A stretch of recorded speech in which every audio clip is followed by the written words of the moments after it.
Dans le domaine de l'éducation nationale, les inspecteurs en charge de la pédagogie en Côte d'Ivoire se sont rencontrés à Abidjan dans l'objectif d'effectuer une assemblée générale. Cette rencontre visait notamment à présenter le rôle des inspecteurs en charge de la pédagogie, mais aussi faire l'état des lieux des conditions de travail des inspecteurs pédagogiques en Côte d'Ivoire afin d'améliorer la qualité du système éducatif ivoirien. Sandrine Kwame et c'était ici.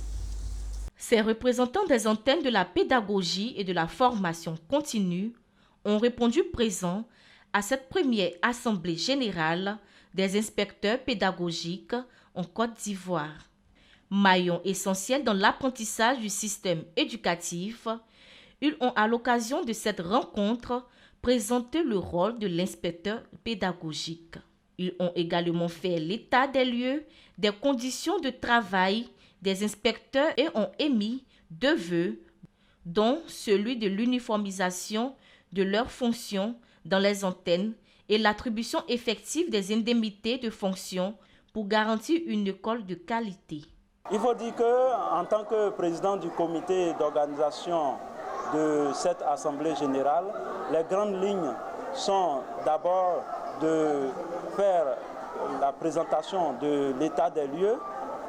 Par la suite, il faut recueillir justement les différents avis et aussi prendre des décisions. À cette assemblée générale, les inspecteurs pédagogiques du CAFOP ont émis le souhait d'être associés au projet du programme national d'amélioration des premiers apprentissages scolaires. Aujourd'hui, nous avons le projet PENAPAS qui tend à rehausser le niveau bas de l'enseignement en Côte d'Ivoire.